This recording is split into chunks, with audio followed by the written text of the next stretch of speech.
Guys, welcome to the Rubasha Family Podcast. And today I have this show, Talk to Ndizeye. And today my guest speaker is no one else than my son, Sujida Rubasha. Now he's in Nairobi, Kenya. Welcome, Sujida. Asante sana. Yeah, so it's good always when you get this opportunity to come to share. So, how is it in Kenya? Yeah, Kenya iko poa. Nimefanya kazi, nimefanya the real estate kazi. Nimekula kila kitu, chapati na nyama. You know, um, nimefanya kazi for my lunch break now. Si nimekula those chapo and maragwe chapo nyama is 100 bob, so I'm not spending $15, $18 to buy meals. So I'm nime enjoy, nime see my family. So, you are in Kenya. You have been there a few months now, and as a family, we are encouraging Africans to have their identity, African identity. How you see it in Kenya, people taking it, especially for young people, to take African names?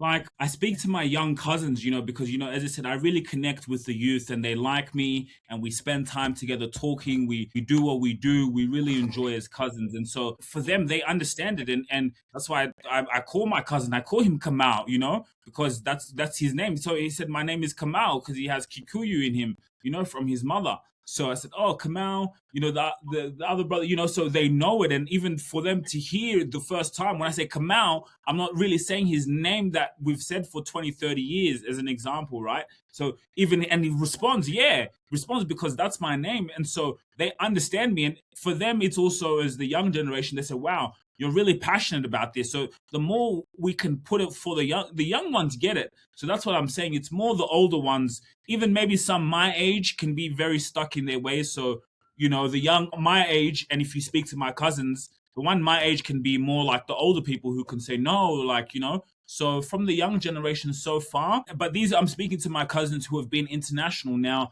I spoke to one and maybe it was towards religion and I say, so, when he was saying the stories, I said, so do you really believe this stuff? I just asked as just to say, yeah, so it was young. So where the other side, maybe the international, maybe also traveling, I don't know if that plays a role in it in terms of seeing like, yes, what you're saying makes sense. So that's in terms of that identity. So it's interesting to see. So, which now it's me now. So we need to do more awareness. So you can see young, they don't know any better. So is what you can see there. Yeah, so like I was at so every time, my cousins, they always have people coming over. They're cool kids, they're my best friends here. So they have friends coming. I say, "What's your name?" The friend. Then he said, "My name's Brad." I said, "No, what's your Kenyan name?" He said, "Brad." I said, "No." And then he said, "Oh."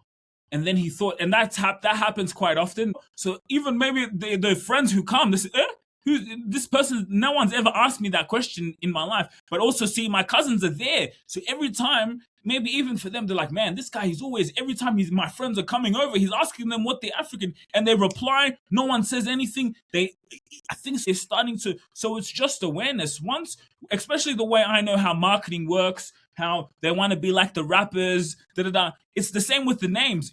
What these people have done really well is so me, because I'm in control of what they see, it's our responsibility to make the awareness that every single day they're seeing me, their cousin, talking about these names, because as they go through their life, they will understand.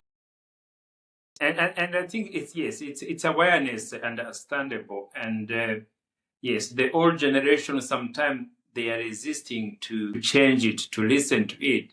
So that is why we are here every single day to let them know this is our identity. Because you remember, even I will see when you say rappers, when you see also those African American also who are in the music, I realize also most they have a nickname. See, most of them they don't use the slave name. So they don't have that which name they can take. But they don't want to be presented by those colonial mind. Yeah. So now the other question I'm going to ask you now, what now can you do when you are in Nairobi more? So for this awareness, for this African identity. Mm. Well, just quickly, just to even add top of that, it's so true what you're saying, because I remember our brother Neva came to me and said, it's so true. Even those rappers, when I remember, they always had the MC name. They always had that was away from the colonial. Like it was just even subconsciously. How can I be a rapper and my name is Matthew? I have to. So it's so true what you said that. So in terms of how being in Kenya, how I can see to bring forward the identity. How we can see now from there, when you are there, what more we can do to continue to bring this awareness to young people? Yeah, so what I'm doing right now, I've teamed up with Wadiga, and thanks to your interview that I was really, really impressed by, and I told him. So I'm with him every week. And it's kind of like I've learned the formula a little bit. I've been seeing what's working well with the Americans, people like Charleston White, someone I like, these Andrew Tates. And what made them famous was going on podcasts and then using that content, religiously. So what I'm doing is the same thing, and it's working. The reason it's working because I'm getting a lot of abuse. I'm getting, so the awareness is more reaching more people because I do understand social media. So on my front, being here in Kenya is being here and talking about it, and even in a professional setting. Also, like, speaking with powerful people. Like I remember talking to Mweni and Bola Bespoke. And we've just reached out with, they're really happy to come back on the podcast, excited because we had such an amazing experience that I took them through. But their names, Mweni and Bolo. So we need to market the influencers, because if we can get hold of the influencers, then we can get hold of the youth. Even just those two, I just realized that when she said that she wanted to come on the podcast, I said, shit, look at her name, Mweni. I never called, even from when that time. I can't remember if my time was Sujira back then. I can't remember. But Mweni and Bolo, those names, to have your Yes. Kenyan names. So if we can reach the influencers like that and say, hey, you're killing it. We're proud of you. Bolo and Mweni, look, power couple, and market. People are telling me, Sujira, oh, you're calling me by my name. No one's ever said that. They're liking me even more. So we just need Yes, to, I think, do that. We can fix the problems. I wonder here, why is the electricity come out sometimes? Why is the road dirty? Why is this not placed like Australia? Why is this not placed better than Dubai? This place is amazing, man. If I can keep enjoying this chapel, if I get called in the hospital, someone will come on time or something, So if we can fix the identity, we can fix everything. Yes. And then you say something, and also for influencer, like even when meet Wandiga, straight away he said, I'm not going to use his Christian name anymore. And he really even promised his children he's going to getting the African name. Yeah, so this is very powerful. It's really very powerful message. I want, while you are there, so we keep it to bring this awareness to Kenyan youth. So the reason I like Kenyan youth, so they're active. So when they go to listen it, when it's go to understand it, when they go to resonate with it, things go to change. Yeah. So for me, I want you to be ahead of this African movement of African identity, especially to reclaim it. So I do want to focus first on the names. So because the other things, the topic where is sensitive and where we could even be attacked more. It's more when it comes about to Christianity and to God. So most those churches, especially the private one, they survive on that. So that's where their income is. So we got to be careful to attack them, because they can attack us, in a bad way, because we are attacking their income. So we have to go there slowly, but we have to strategize how about African identity, especially in Kenya.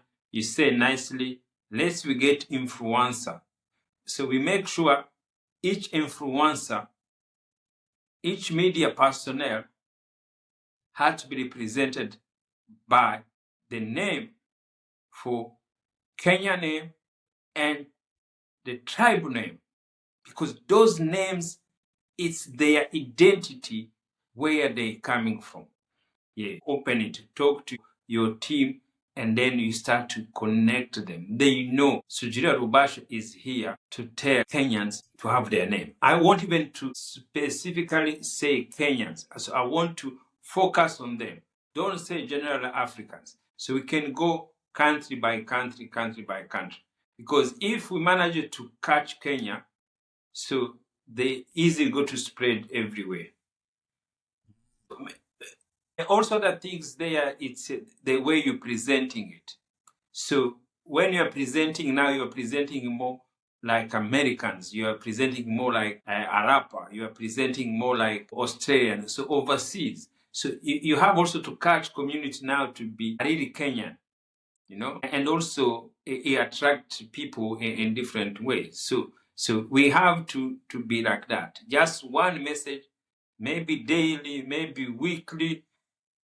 Yes, plan nicely how you go to do it. Maybe we start looking or influencer,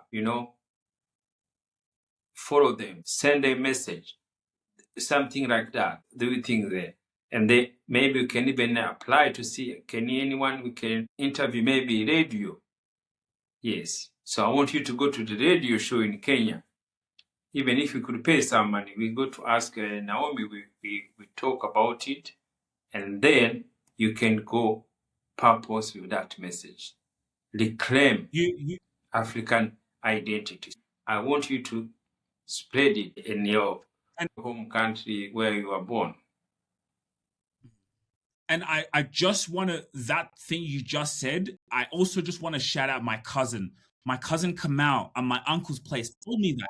He said, Sujiro, because you're passionate, he said, why don't you go to the radio? And then I said, radio? He's like, yeah, radio. And then I was like, what? And he goes, just ask ChatGPT. But he goes, check the radio, bro. Like, that could be very good. And then he said, your accent, bro. He said, man, those people, when they hear your accent, they will stop their car. They will stop for you. They will listen to you. So he's like, with your accent, you just get on the radio, bro, and you talk these things, what you're saying.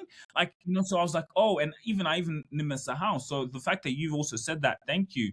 And also a little bit with the young generation, you see, because they like me, I'm very cool. So I'm like them. I'm very cool. I can hang out with the young because I'm cool. I'm like them. I'm not those older guys. So because I'm very cool, and then I'm saying these things, it's very, so even that American thing. Like everyone who asks the name say, oh, Sujida, do you see any response to people? They ask you, oh, which that name is from? It depends on who you're asking. The reason why I ask that, because there's new people who know me as Sujira for the first time, and then there's people who used to know me from my old name. Yes. The people who used So the one who listened the first time, does he get, you see like awareness? You see like in Australia, when you say Sujida, people ask, where does the name?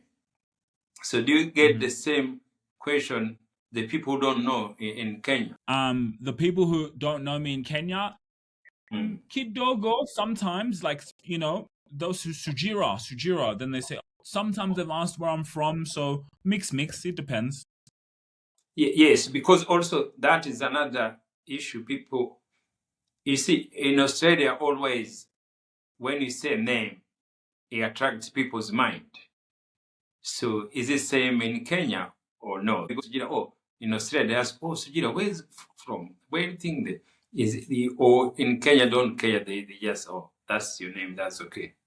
I think maybe in Kenya they might be used to some people who actually have their name, so they do have maybe some friends. Some people here in Kenya have keep their Njoki, they keep their one.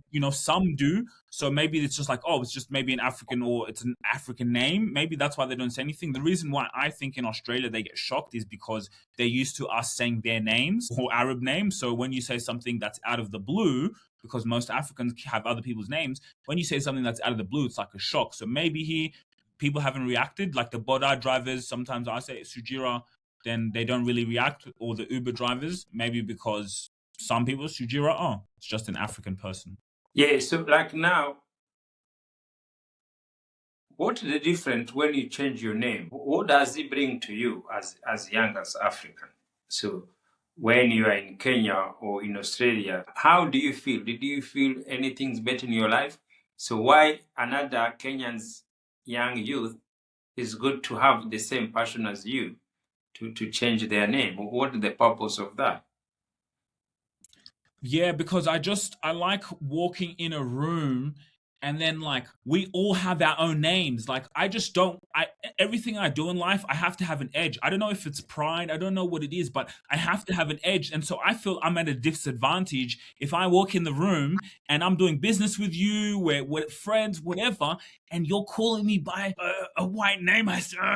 My mind is just no way. So even I'm just frustrated when sometimes I need to change my documents because even when like I get into points where I have to, then I tell the bank, no, no, no, I was at the bank, at my new bank here in Kenya that I've had. I was looking, speaking with them, and I just my old name, and I said, no, please call me by, because I just don't want to I feel I get an advantage when I walk in a room and we all have our own names. Because if I walk in a room, an Indian person has their name and they're very proud about their name. Even sometimes I struggle to pronounce it, but they're very proud. An Arab person has their name, and like I have so many comments on my social media. You're saying this, what's your name? What's your name? Huh? Your name's probably John. Your name's probably Michael. And then I reply, my name is Sujira from Rwanda. Boom. They don't say anything because it's like, shit, what the hell? He was talking about Arab names, but we thought maybe his name was Michael or John. Like, what type of hypocrite?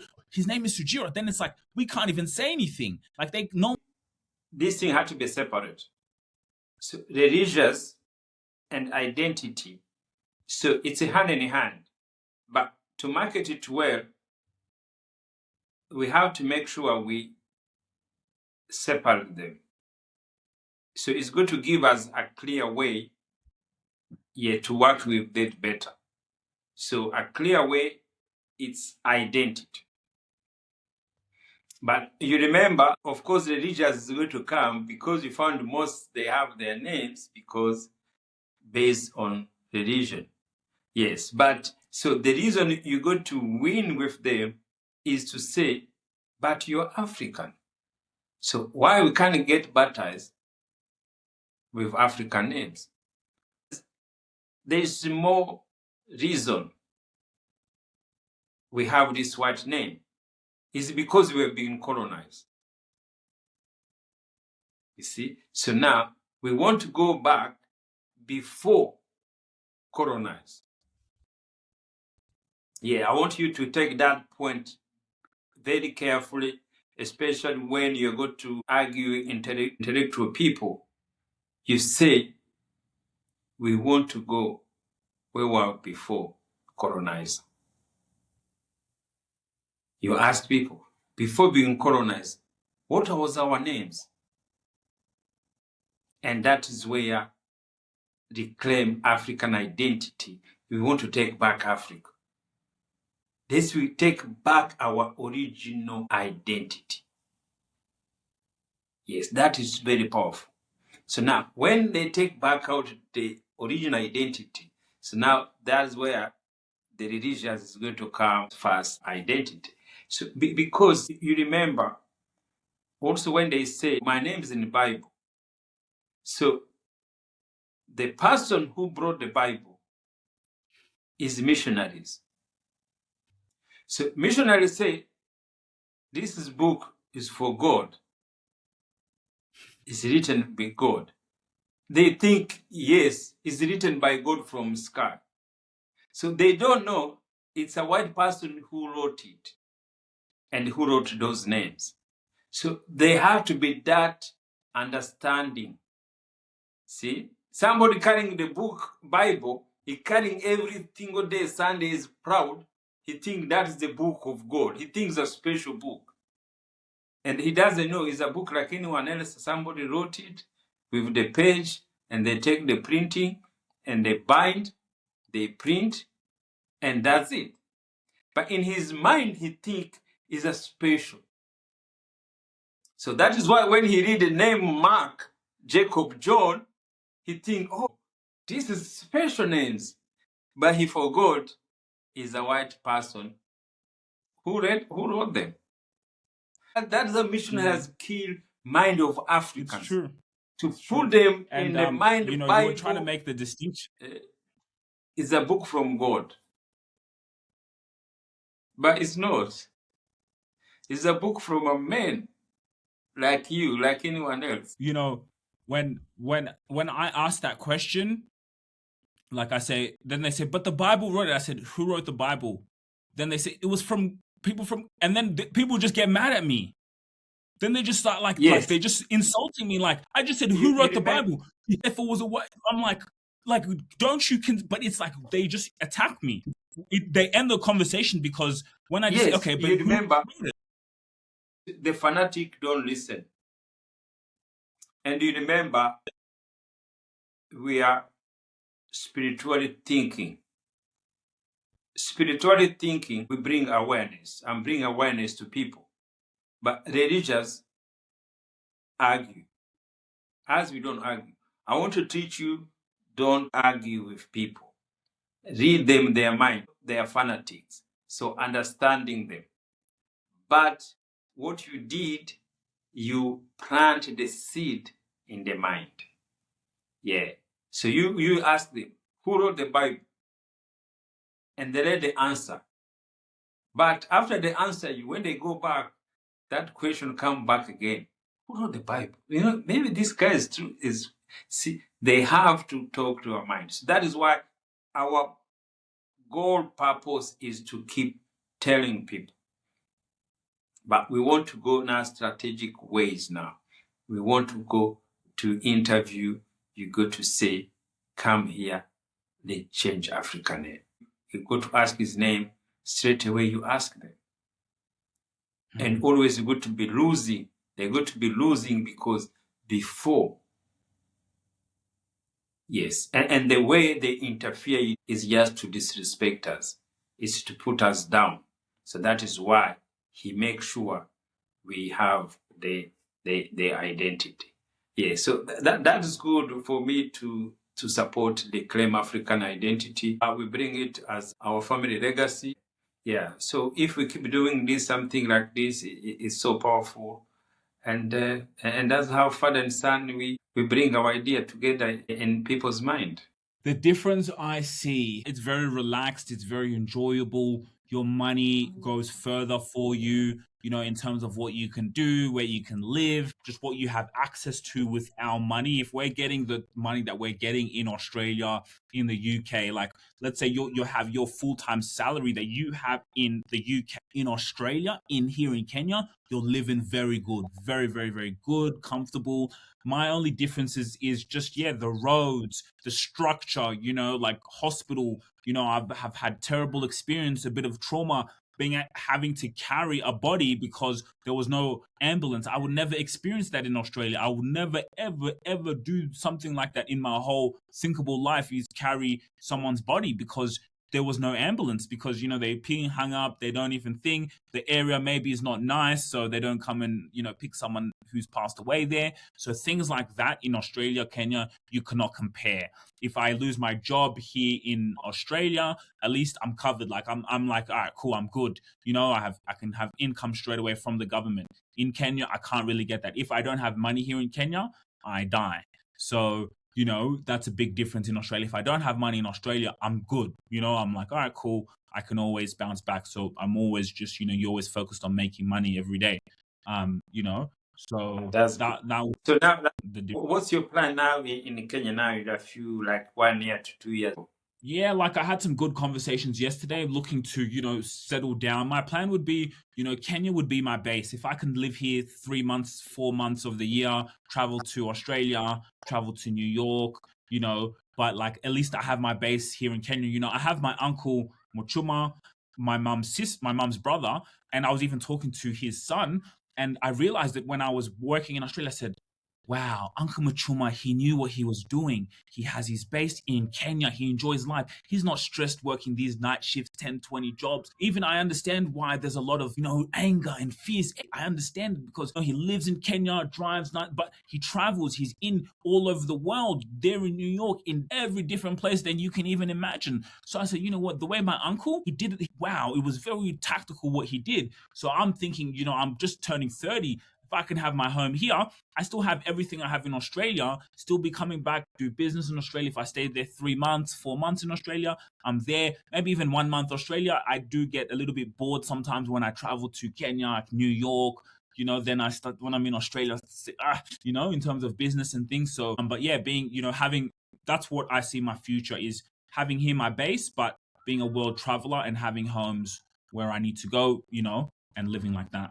And then the second question, are you still enjoying Nairobi? Are you having good time? How's your personal life now doing? Well, I call her Anyango now for her loyal name. Some people still, she might still call herself that name, but I really like Anyango, especially going to Loyal Town and meeting all her family and all their names. Akin, many of them, you can even have the same name as your cousin, for example, which is very, very interesting. Like Kamal, for example. I remember another cousin, we used to call him Kamal. But, oh no, I'm enjoying, I'm loving it. I was just saying before, I said, you know what? When I was in Australia, even a few times, when I'm doing this business and what I'm doing, I said, wow, I understand my uncle Muchuma, my mom's brother. He was a genius. Like he had his base here in Kenya, but like he would travel all over the world. So, I see how, working night shift here, I understand why their anger and, there's a lot of, it's like, it's this working night shift working, and it's hard for people, So to see the way my uncle did, lives beautiful house, travels all over the world, is still, travels in more places than you could even imagine, but his base is here in Kenya, nice, relaxed, when you're in Kenya, your money goes a long way. So when I see that, I'm like, wow, that's what I want my life to be. So I can very see much me doing that here in Kenya, traveling all over the world, coming to Australia, but having a base here. The global market has teaching people to respect the job they are doing and the service you give people, because it's what you choose to do and the service you choose to have. So, and it doesn't matter which place you are in, you see. So it's as individual to have a good lifestyle. It's you with your mind how it work. So there's also people in Australia who have the same lifestyle like John in Kenya or in other country in Europe. So we have to be, especially you young people, try to think places make you have good life. No, you yourself, yes, you have to plan to have that good life. The service you are doing now, it's what bring your value. So if you want to make that value to change, you have to change the service you give to people. Yeah. So you have to make sure don't something like that by places. No, it had to come from individual. Yeah. So because people they have been always confusing this kind of issue a lot. Yeah. It's you individual. It doesn't matter where you are. You can live any places. If you have ambition to live better, yes, you can. If I wave the magic wand and I said, Ndizeye Rubasha, the same income you earn in Australia, I will give you that income doing that same thing. If I make 10,000 Australian dollars in Australia, or if I make 10,000 in Kenya, where can better to live? So my point is, I'm not saying anything bad about someone's job. I'm just saying if you were doing that same night shift work, but you were getting that salary of 2,000 AUD a fortnight, you would still live in Kenya. So that I'm saying, it's not even about the job. So for example, if I make $1 million, so do you think, can I take that $1 million and come to live in Nairobi? No. I'm asking. Okay, no. I live here with $1 million. And so I'm very interested because, I've always got this imagination that our parents always wanted to maybe retire back home. So let's put that example. So let me ask you now, why would you prefer to live in Australia with $1 million AUD? $1 million, you can live better anywhere in the world. Okay. Yes. And the best comfortable to live better life in the world, $1 million, for me, is Australia.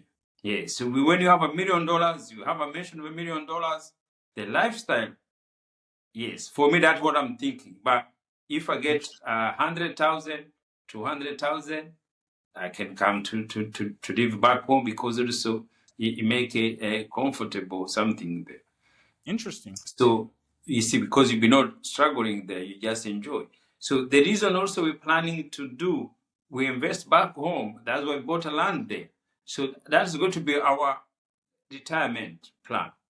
So the retirement plan, it's to come home there, and it is going to be you do it earlier. So you build your own house. And yes, the lifestyle is so good. People, other expenses for maybe medical or other those small things. Also, the country they're going to change. Those countries they have to change because it's just the service. They have people, they have doctors, they have nurses, they have money. So we lost our identity. That is why the system it doesn't work. So they have everything. They have money to make nice hospital. They have money to create ambulance, but they don't do it. You see? So, but those things are going to come because life have to grow. There's no other way. Yeah, even the Western countries, they go to figure out, no, this thing had to change. The world to be better, every place had to change. Look how China changed completely. People they're ignoring to see how China has progressed. As Africans, we don't even to see how has progressed. We don't even go to them to learn how this progress. China, the other simple things, he built 30 new airport. How do you do that? And the bigger one, biggest, how do you do that? And you find a country in Africa there, even to build one, even to renovate one they have, It's a is struggle. impossible. Kenya Ways, it was created in 1970.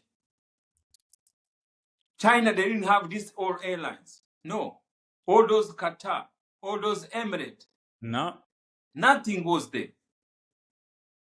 But do you know what they miss? They didn't have vision where they go to take Kenya Ways in 2026. So when 2026 comes, they're struggling. Facts. Struggling. And then, so the time, that's why President Moi, what he did to Kenyans, he educated them. He gave basic. He was the president for a long time, for 22 years. But he did some things good for Kenyans, but they don't understand it now. He gave them education. They've been educated. So when I came to Nairobi 92, all those time, long time ago, even when your mom, she was working, even Kenya Ways, they used to have like a white pilot, Indians pilot, captain. But because more education, Kenyans now, they learn, most captain, they are Kenyans. But Kenya Ways, he never think to be bigger. And they have many pilots. But because the education for pilots, they become too many, so they have to go overseas. Now, Kenya Ways, he could have grown. He could have now another branch in Mombasa, maybe airline there, in Kisumu, it could have been big airline. So all those pilots who study who Kenyans, they can have jobs. So the other thing in Kenya, because to lose vision, they don't have vision of their city. They have hospital. So that Nairobi hospital, there's another one called Aga Khan. They were there for a long, long time ago. But they remain the same place, and they have small branches, and which is they have huge numbers of doctors who have been graduated. Nurses. Have you seen how many nurses Kenya export overseas? Is because that President Moi, he built those schools.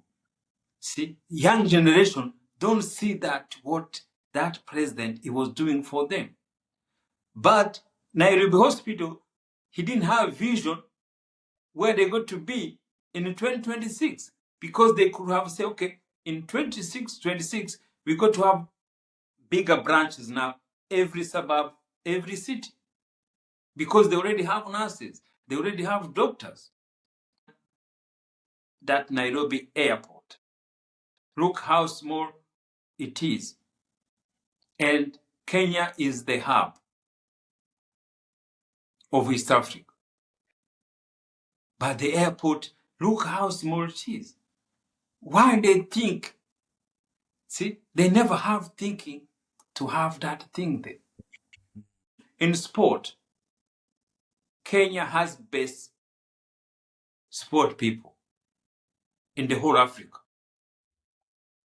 So in East Africa, Kenya is only country who has produced players who play in EPL or European League. All other countries, they don't have those players there. But you know, Kenya, all those years, they have never hosted even any, maybe it could be one or two. But in the last 10 years, they have never hosted any tournament. They are going to do it now, recently now. And they are going to combine with Tanzania and Uganda. They could have done for long time ago. But didn't have that vision. In the sport, they win marathon every year around the world.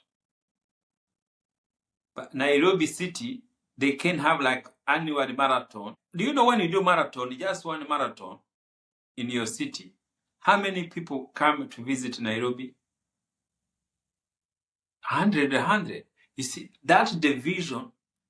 A country which has everything, have lost. But that's why we're here to talk these kind of things there. Maybe it's good to bring people's mind to feel. They lose. Kenyans, they have everything, but they need more inspiration. They need more motivation. See, they've been distracted by churches. They build more churches than to be inspired, but churches is not going to take them anywhere.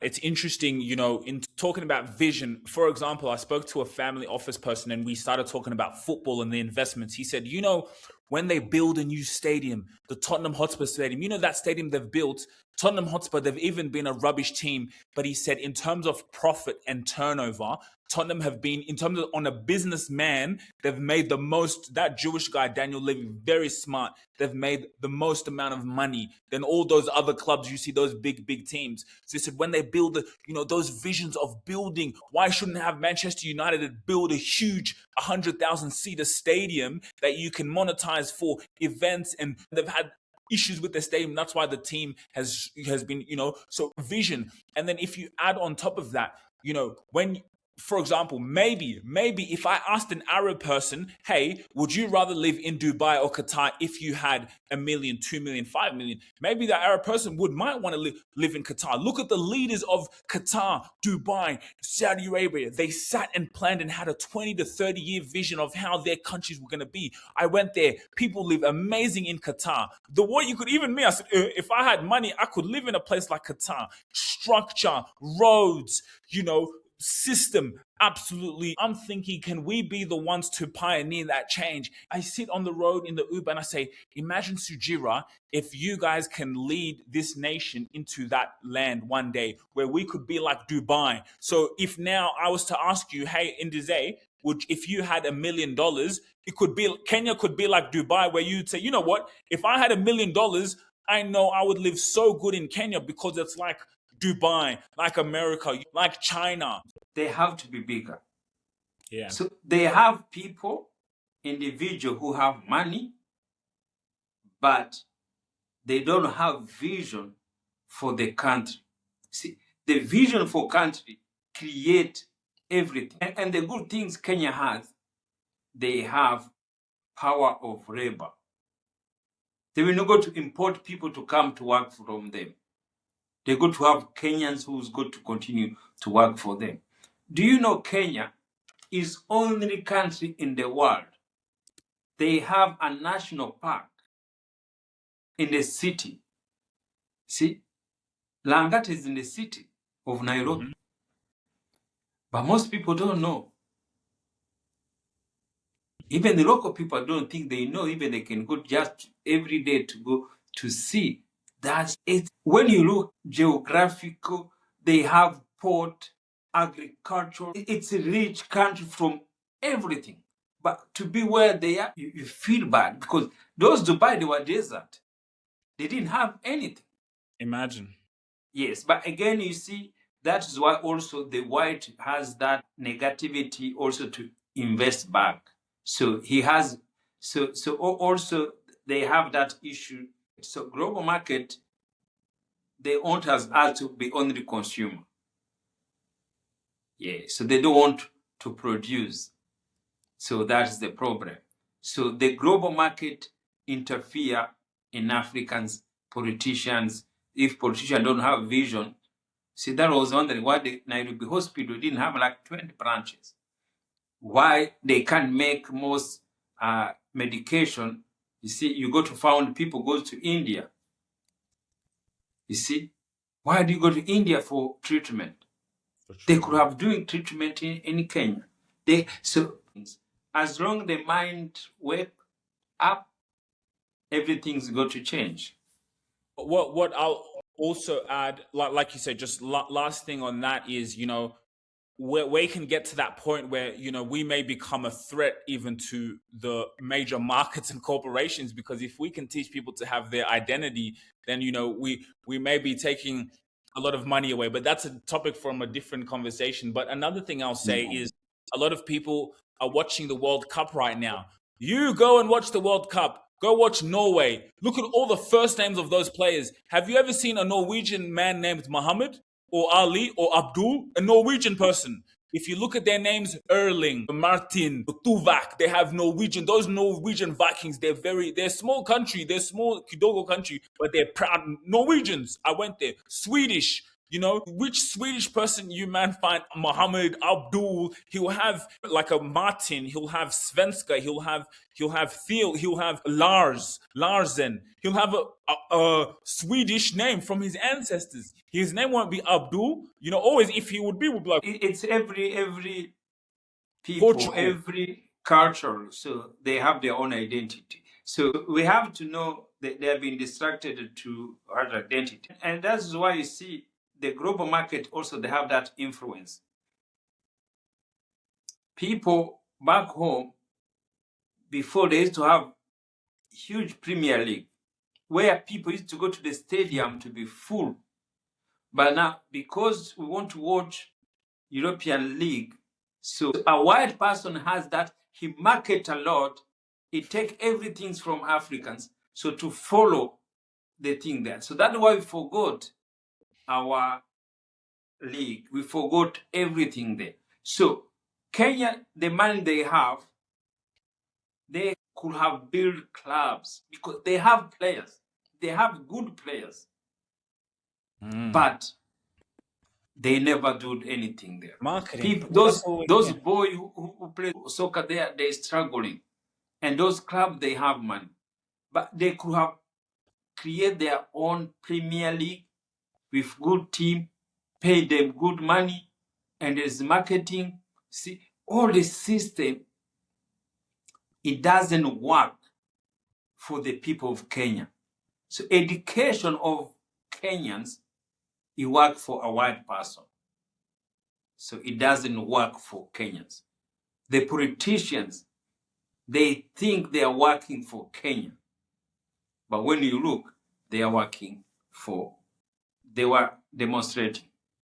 Those, they have been incited by the social media platforms.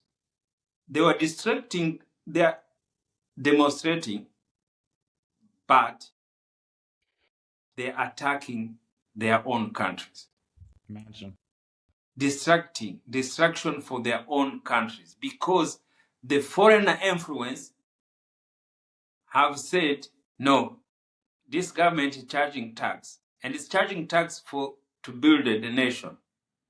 But those kids who have been demonstrating, destroying the properties for people, no one pay tax.